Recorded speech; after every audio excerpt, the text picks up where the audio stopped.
Medical સ્ટોરો ઉપર, એજન્સીઓ ઉપર, ફાર્માસિસ્ટ ઉપર કોઈ કંટ્રોલ નથી સાહેબ.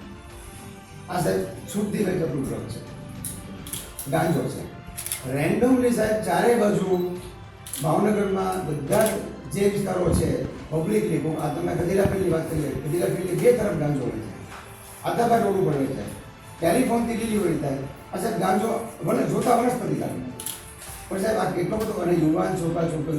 ભાવનગર જિલ્લાની અંદર કાયદા અને વ્યવસ્થાની સ્થિતિને લઈને ભાવનગર પૂર્વના ધારાસભ્ય સેજલ પંડ્યા દ્વારા રેન્જ આઈજીને એક પત્ર લખવામાં આવ્યો હતો અને એ પત્ર બાદ હવે ભાવનગર જિલ્લા કોંગ્રેસની સમિતિ પણ મેદાને આવી છે.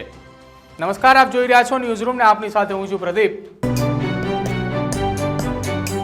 ભાવનગર જિલ્લાની અંદર થોડા સમય પહેલા એક પત્ર લખવામાં આવ્યો હતો અને પત્ર લખ્યો હતો ભાવનગર પૂર્વના ધારાસભ્ય સેજલ પંડ્યા દ્વારા કે ભાવનગરની અંદર શહેરમાં મહિલાઓ સુરક્ષિત નથી, લોકોને મોડી રાત સુધી ધંધો કરવા દેવા માટે પોલીસ ના પાડી રહી છે અને આ પત્ર લખ્યો હતો ભાવનગર રેન્જને.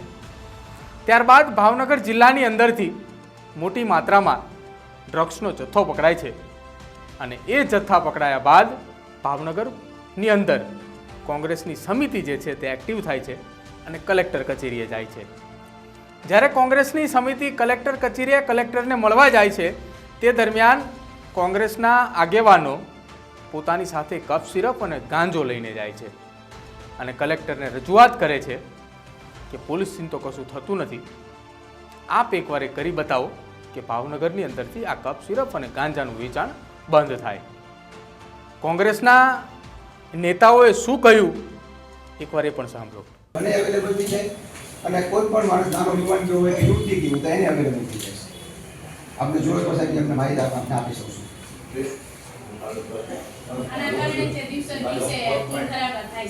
મેડિકલ સ્ટોરો ઉપર, એજન્સીઓ ઉપર, ફાર્માસિસ્ટ ઉપર કોઈ કંટ્રોલ નથી સાહેબ. આ સાહેબ છૂટથી વેચેલું ડ્રગ છે, ગાંજો છે. રેન્ડમલી સાહેબ ચારે બાજુ ભાવનગરમાં બધા જે વિસ્તારો છે પબ્લિકલી, આ તમે ગધેડાફીલ્ડની વાત કરીએ, ગધેડાફીલ્ડની બે તરફ ગાંજો હોય છે, આધાબાદ રોડ ઉપર હોય છે, ટેલિફોનથી ડિલિવરી થાય. આ સાહેબ ગાંજો જોતા વનસ્પતિ લાગે. પણ સાહેબ આ કેટલો બધો અને યુવાન છોકરા છોકરીઓ આટલી અને સાંભળ્યું આપે. આ તો કોંગ્રેસના નેતા હતા, કોંગ્રેસના આગેવાનો હતા કે જે સીધા કલેક્ટરને મળીને આવ્યા અને કલેક્ટરને કહ્યું કે ભાવનગરની અંદર ભાવનગર પોલીસની કામગીરી શંકાના દાયરાની અંદર છે. પરંતુ અત્યાર સુધી તો સત્તા પક્ષના ધારાસભ્ય પણ કહી રહ્યા હતા કે ભાવનગર પોલીસની કામગીરી શંકાના દાયરામાં છે. હવે ભાવનગર પોલીસે વિચારવું જોઈએ કે અમારી કામગીરી એટલે કે ભાવનગરના કયા પોલીસ કર્મચારીની કામગીરી શંકાના દાયરામાં છે.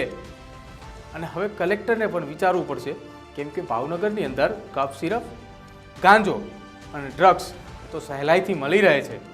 પરંતુ હવે કોંગ્રેસ પણ આ તમામ વસ્તુ લઈને કલેક્ટરને આપવા માટે ગઈ હતી કે સાહેબ આ વસ્તુ ભાવનગરની અંદર એક ફોનથી મળી જાય છે, આપ એવું કામ કરી બતાવો કે ભાવનગરની અંદર એક ફોન નહીં 100 ફોન કરો પણ આ વસ્તુ ના મળે.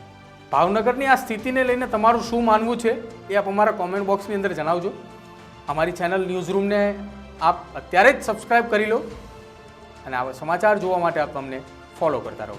નમસ્કાર.